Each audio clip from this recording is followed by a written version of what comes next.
शिवा देश की रानी जब इस बात को देखकर अचंभित हुई, उसके बाद उसने क्या किया, 3 बातें मैं आपको बताना चाहता हूं, और जो लिख रहे हैं वे उसको बेहतर तरीके से लिखें। ये 3 बातें ये हैं। और पहला सलातीन 10 बाब उसकी 6वीं आयत से देखिए। और उसने बादशाह से कहा, वो सच्ची खबर थी जो मैंने तेरे कामों और तेरी हिकमत की बाबत अपने मुल्क में सुनी थी। शिवा देश की रानी, 3 बातें हैं। उसने क्या सुना था, उसने क्या देखा था, और उसकी बाबत उसने क्या कहा। शबा देश की मलिका ने क्या सुना था, शबा देश की मलिका ने क्या देखा था, और सबा देश की मलिका ने वहां क्या कहा था। सुना, देखा और कहा, इन 3 बातों के मुतालिक आपको बताऊंगा। सबसे पहले उसने क्या सुना था। गौर से सुनिए आयत 6। राजा से ऐसे कहा, तेरे कामों की हिकमत और तेरे बारे में जो खबर मैंने सुनी थी वो तो सच ही है। सुनी थी वो तो क्या है, सच ही है। उसने क्या सुना था, सच्चाई सुनी थी। उसने जो भी सुना था, उसके लोगों ने जो कुछ भी उसे बताया था वो सच था। माँ और पिता या जो भी आपके अच्छे रिश्तेदार हैं वो आपसे कहते हैं, क्या कहते हैं, मेरा बेटा शहर में गया है, आगे की तालीम हासिल करने के लिए वो शहर गया है। मेरी बेटी पढ़ाई के लिए गई है और मेरी बेटी आगे की पढ़ाई के लिए गई है। उसे अच्छा दर्जा ज़रूर मिलेगा, उसे अच्छी जगह ज़रूर मिलेगी, वो ज़रूर IPS IAS या फिर डॉक्टर बनेगी। इस तरह वो लोग ख्याल करते हैं। कहाँ पर होते हैं, अपने गांव में। बेटा कृष्णा, सच है ना? बताइए, क्या ये आपकी ज़िंदगी में सच है ना? आपके वालिद, आपकी वालिदा, आपके रिश्तेदार आपके मुतालिक जो सोचते हैं, क्या ये सच है ना? आप तो बस यही ख्याल करते हैं कि वो ऐसे ही बड़बड़ाते रहते हैं, और उनको क्या मालूम कि आप पढ़ाई की ना बस यहाँ वहाँ घूमते रहते हैं या फिर कोई काम नहीं करते हैं। लड़कों के साथ मिलते हैं, लड़कियों के साथ बात करते हैं, किसी से दोस्ती है या प्यार है, पढ़ाई को अनदेखा करते हैं, ज़रूरतों को अनदेखा करते हैं, वालिद वालिदा की जो इज़्ज़त है उसे पूरी तरह से आप अनदेखा करते हैं, इम्तहान को भी अनदेखा करते हैं, कॉलेज को भी अनदेखा करते हैं। वो आपसे मालूम करते हैं, भाई और बहन वहाँ पर आप क्या कर रहे हैं, वो आपसे जो कहते हैं उसे अनदेखा करते हैं। वो बस यही ख्याल करते हैं कि आप बहुत ज़्यादा पढ़ रहे हैं, क्या ये बात सच है, तो क्या आप सच में कामयाब हो रहे हैं। मेरा बेटा फर्स्ट क्लास स्टूडेंट है, मेरी बेटी फर्स्ट क्लास स्टूडेंट है। इस तरह से वो देखते रहते हैं। मेरी बेटी अव्वल दर्जे में आएगी या मेरी बेटी डॉक्टर बनेगी, इस तरह से वो कहते हैं। ये सच है ना? और वहाँ पर वो कोई एग्ज़ाम भी नहीं लिखते हैं और कहते हैं कॉलेज फीस के लिए पैसा भेजिए, एग्ज़ाम फीस के लिए पैसा भेजिए, हॉस्टल फीस के लिए आप मुझे जल्दी से पैसा भेजिए। डैडी मम्मी, हर वक्त आप पैसों को मांगते रहते हैं, लेकिन क्या कभी आपने इम्तहान लिखा है? बताइए ज़रा। ये क्या है कि आपने इम्तहान भी नहीं लिखा, इम्तहान में आप बैठे भी नहीं हैं। आप यहाँ पर क्या ख्याल करते हैं, अपनी ज़िंदगी को कैसे जीते हैं? शबा की मलिका ने कहा, मैंने जो कुछ भी देखा और मैंने जो कुछ भी सुना था ये बात तो पूरी सच है। क्या सुना था, सच ही सुना था। आपके माँ, आपके वालिदा जो कुछ भी ख्याल करते हैं, क्या वो सच है? आपकी बीवी सोचती है कि आप नौकरी के लिए एक दूसरे शहर में आए हैं, या आपके शौहर सोचते हैं कि आप दूसरे शहर में मुलाजमत करने के लिए गई हैं। कई दफ़ा ऐसा होता है कि पैसों की तंगी की वजह से या परिवार की तंगी की वजह से शौहर को दूर जाना पड़ता है या फिर बीवी को दूर जाना पड़ता है। और यहाँ पर बीवी इस तरह से ख्याल करती है कि मेरा शौहर दूसरे शहर में मुलाजमत कर रहा है, मेरा शौहर परदेश गया है, बड़ी मेहनत से काम कर रहा है, वो तो एक एक पैसा इकट्ठा कर रहा है और उससे हम सारा पैसा, एक दिन वो वापस आएंगे, हम सारा कर्जा वापस कर देंगे, एक दिन वो वापस आएंगे, हमारी सारी मुसीबतें दूर हो जाएंगी। वो बेचारी इस तरह से ख्याल करती है, लेकिन उसे एक बात पता नहीं है। क्या आप वहां पर दूसरे शहर में और दूसरे मुल्क में है और आपने किसी दूसरे को चुन रखा है? ये उसे नहीं जानती है। आप किस तरह से उसे गफलत में डालते हैं और जो भी पैसा कमाते कैसे बर्बाद कर रहे हैं, इसके बारे में उसे कुछ भी मालूम नहीं है। वो क्या ख्याल करती है और उसके आसपास के लोग क्या ख्याल करते हैं, यही कि वो वापस आएगा, और जब वो वापस आएगा तो अपने साथ में बहुत सारा पैसा भी लेकर आएगा। लोग एक तरह से ख्याल करते हैं, लेकिन जिंदगी में हकीकत कुछ और ही होती है। बेटी नौकरी के लिए गई है, वो नौकरी कर रही है, या फिर शौहर यह ख्याल करता है कि मेरी बीवी दूसरे शहर में काम करने के लिए गई है और मेरे साथ वो ईमानदार है। शौहर इस तरह से ख्याल करता है, आप सोचते हैं कि आपके शौहर बहुत अच्छे हैं, और उसके बाद फिर आप दूसरे शहर में जाते हैं। आप बताइए कि आप कौन से शहर में गए हैं, कौन से मुल्क में आप गए हैं, किस हिस्से में आप गए हैं। या फिर बीवी वहां पर काम करने के बजाय आसानी से पैसा कमाना चाहती है और वो बदचलन बन जाती है। वो अपने जिस्म को बेचने लग जाती है और जिन्हा करने लग जाती है। आपका शौहर कुछ और सोचता है, आप हकीकत में कुछ और करती हैं। क्या ये सच है? आपके शौहर सोचते हैं कि आप अपनी जिंदगी आग की मानींद पाकीज़गी में जीती हैं। क्या ये बात सच है? क्या ये बात सच है? उस दिन सबा देश की मलिका ने कहा, जो कुछ भी मैंने सुना, बताइए क्या सच है? 100 में से 100% सच है। कोई कहता है मेरा बेटा बिजनेस कर रहा है, हमने उसको बिजनेस करने के लिए अपना घर बेच दिया, अपनी जायदाद बेच दी, सारा पैसा उसको दे दिया, वो शहर में जाकर बिजनेस कर रहा है। वहां पर वो बिजनेस करेगा, पैसा कमाएगा, हमारी देखभाल करेगा, इस तरह से माँ बाप कहते हैं। लेकिन आप क्या करते हैं? और शहर में जाकर गलत दोस्तों के साथ दोस्ती करते, अपने साथ में जो पैसा लेकर के आए हैं उसे पूरी तरह से गलत दोस्तों के बीच में पूरी तरह से खत्म कर देता है। वो सोचते हैं कि आप जो पैसा लेकर आए हैं उसे आपने बिजनेस में लगाया है। वो सोचते हैं कि आपने पूरा पैसा बिजनेस में लगाया है। उन्हें ये मालूम नहीं कि आपने जो कुछ भी पैसा लाया था उसे पापी लोगों के बीच में खत्म कर दिया। बेचारों को कुछ भी मालूम नहीं।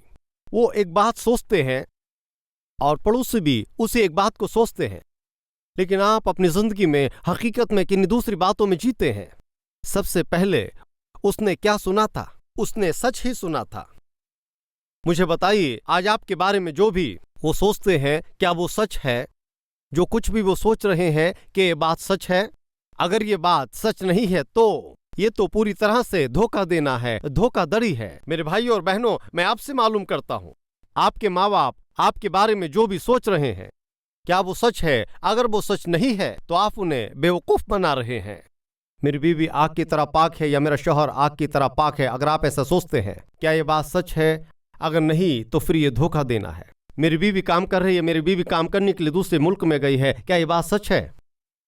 आप जिस जगह पर काम कर रहे हैं, अपनी जिंदगी इस तरह से गलत कामों में और गंदगी में अगर आप जीते चले जाते हैं, बिजनेस में आप धोखा, कमाई में धोखा, जिंदगी में धोखा, कलाम के खिलाफ जिंदगी जी रहे हैं, अगर ऐसा है तो आप खुदा के कलाम की खिलाफत कर रहे हैं और इस तरह से गुनाह में जीने की वजह से आप इसकी कीमत चुकाए बिना बच नहीं सकते। आपको इस गुनाह के लिए पूरी तरह से इसकी कीमत चुकानी ही होगी। इस फरेबी जिंदगी से बाहर आना ही बेहतर होगा।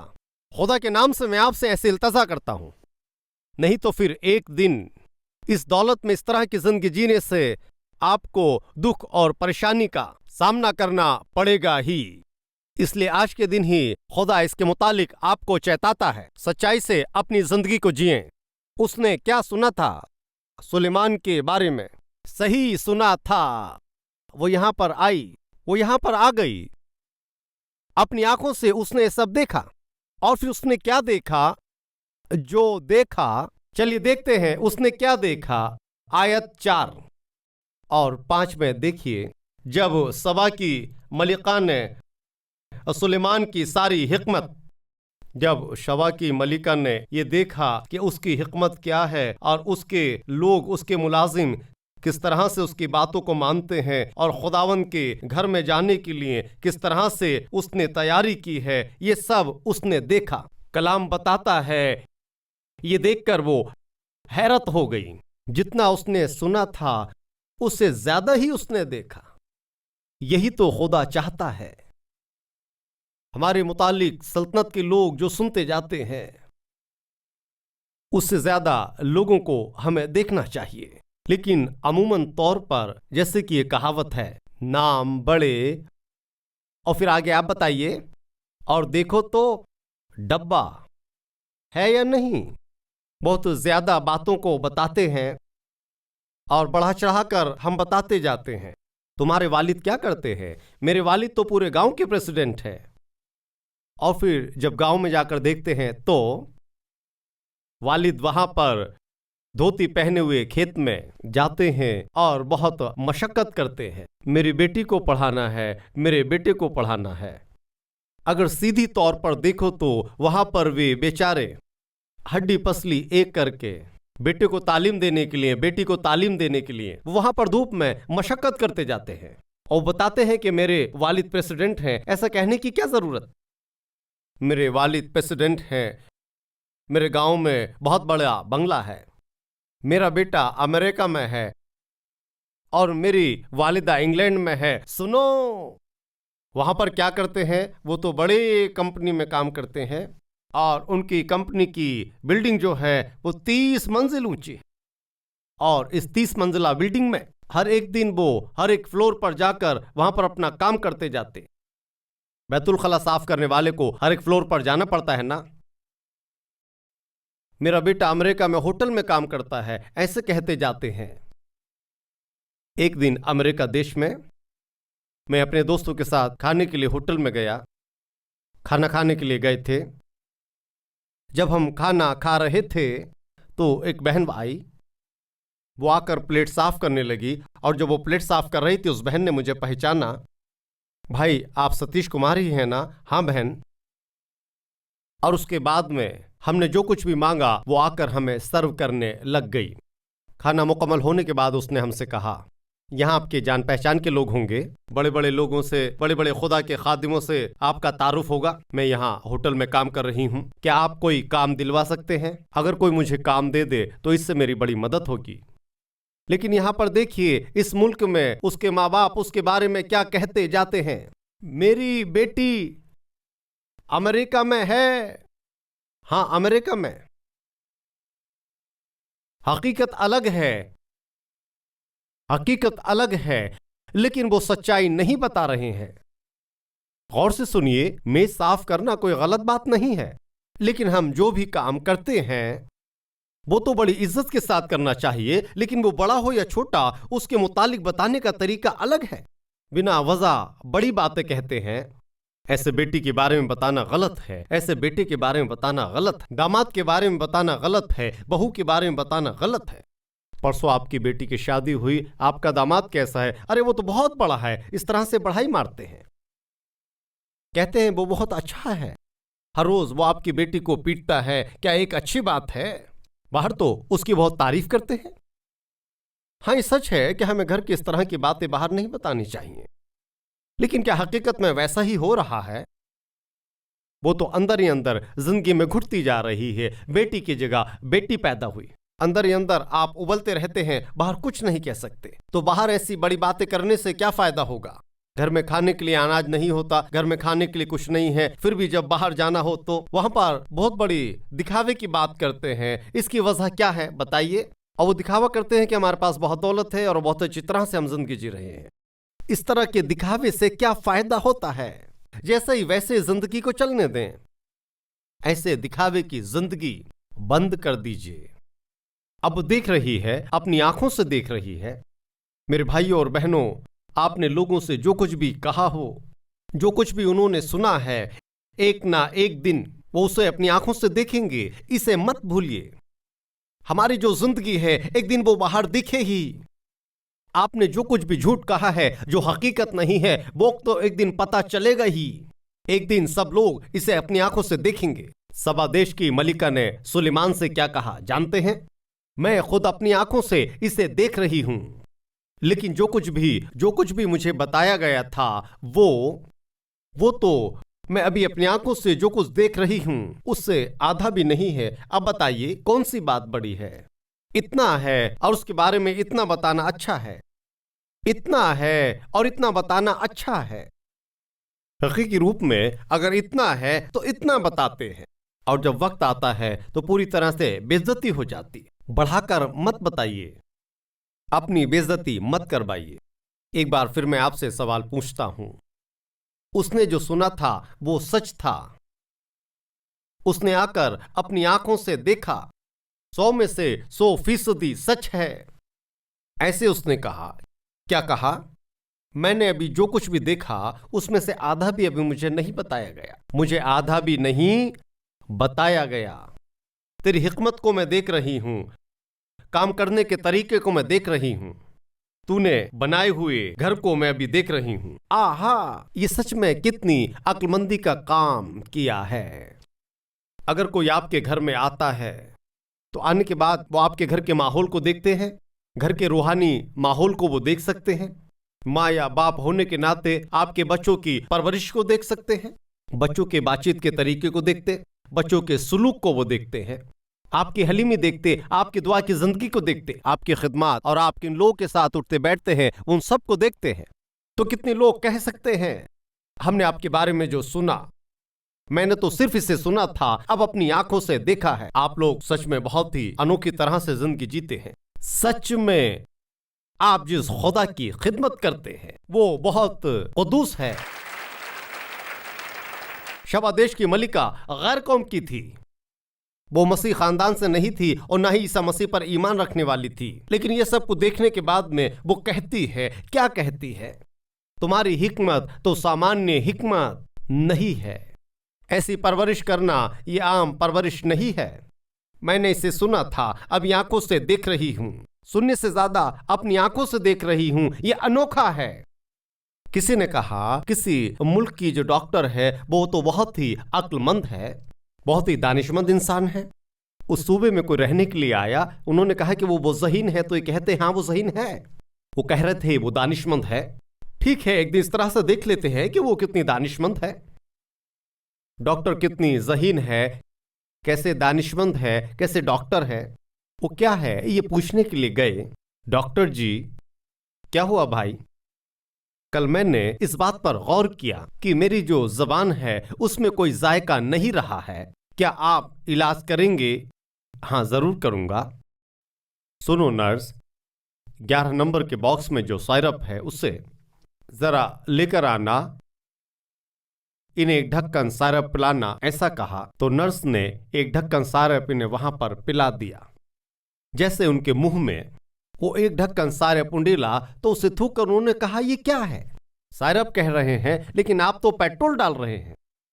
और तब डॉक्टर ने कहा सुनो, मेरा इलाज तो बिल्कुल सही है, आपकी जबान काम कर रही है, मैंने पेट्रोल ही डालने के लिए कहा था। जायका आपको मालूम हो गया है, मेरे इलाज ने काम किया है, तो मेरी 300 रुपये फीस दे दीजिए और घर चले जाइए। डॉक्टर का ज्ञान त्याग करने के लिए मेरी जेब में से ही पैसा चला गया तो कोई फायदा नहीं। फिर वो अगली बार आए। डॉक्टर जी, हाँ बताइए, मुझे एक तकलीफ है। क्या है? मुझे कोई भी बात याद नहीं रहती है।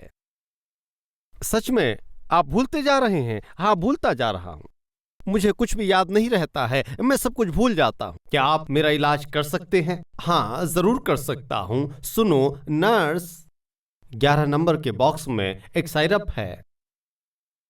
अरे वो सिरप नहीं है, वो तो पेट्रोल है। डॉक्टर ने कहा मेरा इलाज बिल्कुल सही काम कर रहा है, देखो आपकी याददाश्त वापस आ गई है, इसमें पेट्रोल ही है, आपको अच्छे से याद है। 300 रुपये फीस देकर ही जाइए। ओ, फिर से 300 रुपये मुझे देना पड़ा और इससे कोई फायदा नहीं हुआ। सच में मुझे 300 रुपये देना पड़ा, इनका अक्ल बहुत ज्यादा है। वो फिर आए और कहा डॉक्टर मुझे आंखों से नहीं देख रहा है, मैं देख नहीं पाता हूं, आंखों से मुझे कुछ भी दिखाई नहीं दे रहा है। फिर डॉक्टर ने कहा इस बीमारी के लिए मेरे पास कोई दवाई नहीं है। गौर से अभी सुनिए, मैं आपको 1000 रुपये देता हूं और आप पास वाली गली में एक आंखों का विशेषज्ञ है, आप जरूर उनके पास जाकर इसे दिखाइए। ये कहकर उन्हें 100 रुपये दे दिए और उसने वो 100 रुपये लेकर कहा डॉक्टर जी, आपने 1000 रुपये कहा और सिर्फ 100 रुपये दे रहे हैं। डॉक्टर ने कहा मेरा इलाज बिल्कुल सही काम कर रहा है, अभी आप देख सकते हैं, 300 रुपये फीस देकर आप जाइए।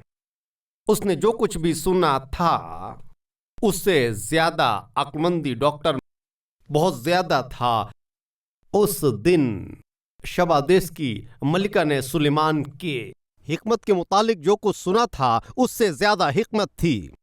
रूहानियत बहुत है, हिकमत बहुत है, घर का बनाना बहुत अच्छा है, हुकूमत करना बहुत अदब है। ये सब कुछ देखकर शबा देश की मलिका ने यानी क्या सुना, क्या देखा, क्या कहा, जानते हैं उसने क्या कहा? जिस खुदा की तू खिदमत करता है वो खुदा कुद्दूस है, वो परस्तिश के लायक है। परस्तिश के लायक है। किसकी परस्तिश कर रही थी? किसके नाम को ऊंचा कर रही थी? ये हुकूमत, ये हिकमत, ये लोग, जो कुछ भी सुलेमान ने पाया था, उसकी वजह कौन है बताइए?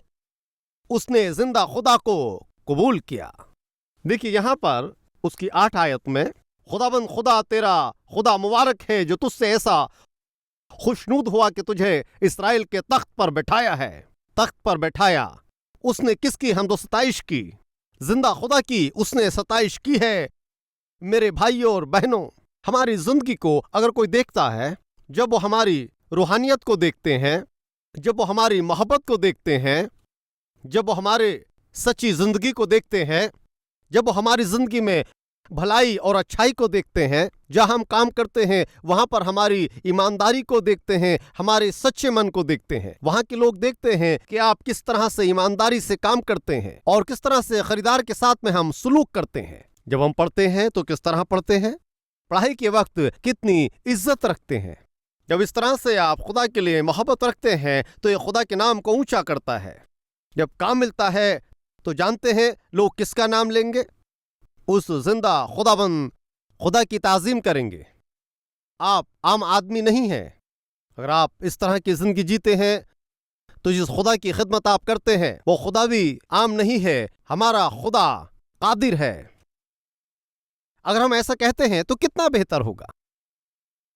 उस दिन उसने सुलेमान को देखकर उसने क्या कहा? खुदाबंद खुदा की ही ताजीम हो। उसने क्या देखा था? जो कुछ मैंने सुना था ये तो उससे भी बहुत ही बढ़कर है। उसने क्या सुना? जो कुछ उसने सुलेमान के बारे में जाना था वो तो किसी भी तरह से झूठ नहीं था, लेकिन वो सच था। आज के दिन मैं आपसे कहता हूं मेरे भाइयों, आपके लोग आपके मुतालिक जो सोचते हैं और हकीकत में आप अपनी जिंदगी दूसरी तरह से जी रहे हैं। आप सोचते हैं कि मैं एक रूहानी व्यक्ति हूं, मैं एक पाक इंसान हूं, मैं एक पाक औरत हूं। सोचते हैं कि मैं अच्छा हूं, सोचते हैं कि मैं अच्छी हूं, खुद को बहुत बड़ा खुदा का खादिम समझते हैं, तालीम देने वाला समझते हैं, खुद को बहुत बड़ा चरवाहा समझते हैं। बताइए क्या ये सच है? हमारे आसपास के लोग हमारे बारे में क्या सोचते हैं? हमें जिस तरह से अपनी जिंदगी जीनी चाहिए क्या हम उसी तरह से जीते हैं? आइए हम खुद को जांच लें।